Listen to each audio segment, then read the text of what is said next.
आज हमारे वरिष्ठ साथी राजस्थान सरकार में उप मुख्यमंत्री आदरणीय प्रेमचंद जी बैरवा ने एक ऐतिहासिक बिल मंत्रिमंडल द्वारा अनुमोदन का आपके सामने जिक्र किया। हिंदुस्तान के परिप्रेक्ष्य में महाराणा प्रताप का अपना जो महत्व है वो उससे आप सब परिचित हैं।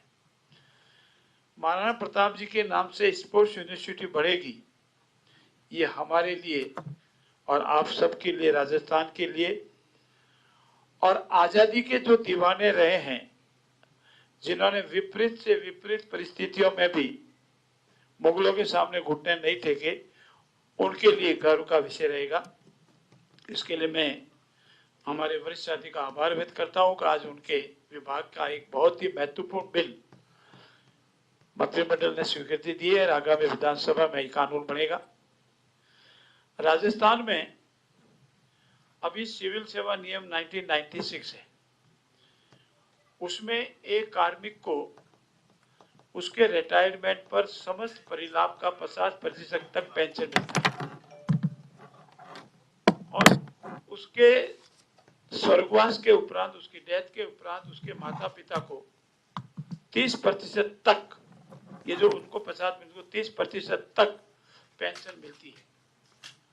यशस्वी मुख्यमंत्री जी का मानना था कि वर्तमान युग में एक हमारे कार्मिक को अगर समस्त परिलाभ को जोड़ते हुए 50% तक की पेंशन देते हैं तो क्यों न हम उसके देहांत के उपरांत उसके माता पिता को भी उतनी ही पेंशन देवें, क्योंकि उनकी वृद्धावस्था होती है उस स्टेज तक आते आते। और आज मंत्रिमंडल की बैठक में माननीय मुख्यमंत्री जी के आह्वान पर मंत्रिमंडल ने तय किया है तो जो नियम 62(4) था, जिसके मार्फत 30% था, उसको विलोपित कर दिया है और नियम 62(3) की मार्फत अब किसी कार्मिक को जो पेंशन मिलने वाली समस्त परिलाभ को जोड़ते हुए उसके माता पिता को भी 50% तक पेंशन मिलेगी। और ये ऐतिहासिक कदम राजस्थान के इतिहास में होगा, शायद आने राज्यों में भी कम राज्यों में ऐसा होगा, ताकि वो माता पिता वृद्धावस्था के दौरान उस राशि के अपना भरण पोषण, अपना जीविकोपार्जन आराम से कर सके। एक दूसरा नियम और था जिसमें विकलांग जो हमारे भाई बहन होते थे उनको पेंशन में अनेक तरह की कमियां थी और उसको भी आज ठीक किया गया है। एक पेंशन में मानसिक या शारीरिक निःशक्तता के ग्रसित पुत्र अथवा पुत्री को विवाह के उपरांत नहीं मिलता था, अब इसमें संशोधन कर दिया गया है। जो भी निःशक्त है पुत्र या पुत्री है, विवाह उपरांत भी उन्हें वही लाभ पारिवारिक पेंशन का निरंतर मिलता रहेगा। और इसमें एक सीमा जो 8,850 की थी उसको भी संशोधित कर दिया है और अभी सीमा अधिक हो जाएगी, 13,000 से अधिक सीमा 13,717 तक हो जाएगी। और ऐसी स्थिति में जो महंगाई का 55% तक की उसको लाभ मिल पाएगा और जो निःशक्त पुत्र या पुत्री है उसमें जो पेंशन के राइडर थे उसमें संशोधन किया गया है।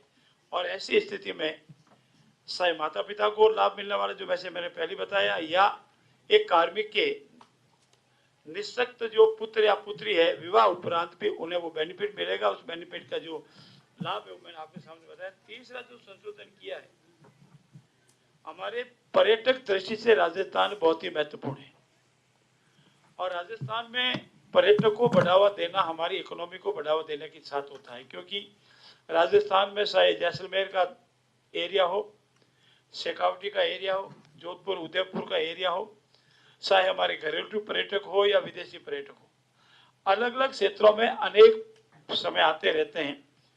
और पर्यटक सेवा में हमारे जो अधिकारी लगे हुए हैं उनका स्ट्रेंथिंग करने के लिए हमने एक चतुर्थ पदोन्नति के 4th जो इनको प्रमोशन मिलना चाहिए था उसमें संशोधन किया है। देने के लिए सेवा नियमों में संशोधन सहित अन्य कई महत्वपूर्ण फैसले किए गए हैं।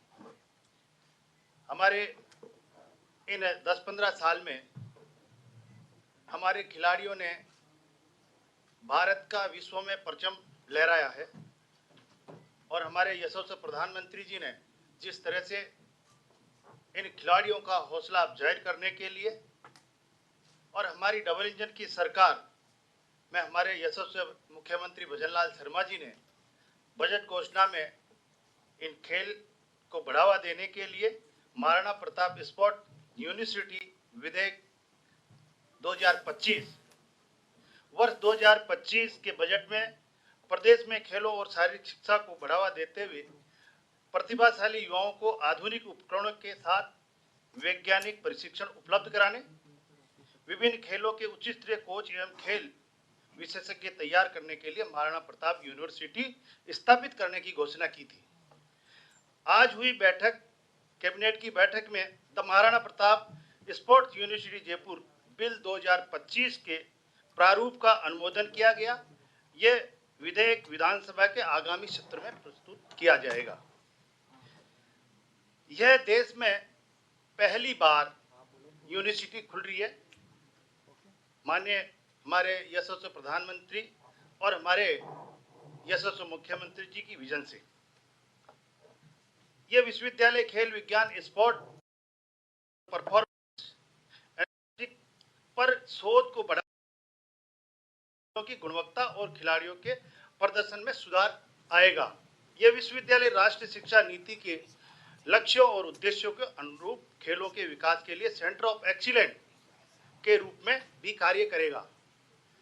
नवीनतम स्पोर्ट इंफ्रास्ट्रक्चर से लैस यह विश्वविद्यालय हाई परफॉर्मेंस ट्रेनिंग सेंटर के रूप में प्रदेश के हमारी खेल प्रतिभाओं को अंतर्राष्ट्रीय मानकों के अनुरूप निखारने का काम करेगा। एक और हमने राजमेश मेडिकल कॉलेजों में एनआरआई कोटा फीस में संशोधन किया है कि हमारे जो एनआरआई कोटा से जो विद्यार्थी आते थे उनकी फीस करीब 31 लाख के करीब थी और हमारे जो मैनेजमेंट कोटा की सीटें थी उसमें 9 लाख रुपए थी। तो जिससे कि हमारे मेडिकल कॉलेजों को भी इसमें नुकसान होता था कि वो सीटें खाली रह जाती थी और इसमें 9 लाख रुपए में हमारे को एडमिशन देने पड़ते थे। इसलिए उनको भी एनआरआई को बढ़ावा देने के लिए ये फीस में कमी की गई है। राजस्थान मेडिकल एजुकेशन सोसाइटी द्वारा संचालित मेडिकल कॉलेजों में 50% सीटें, गवर्नमेंट फीस कोटा 35% सीटें मैनेजमेंट कोटा और 15% सीटें एनआरआई कोटे की थी।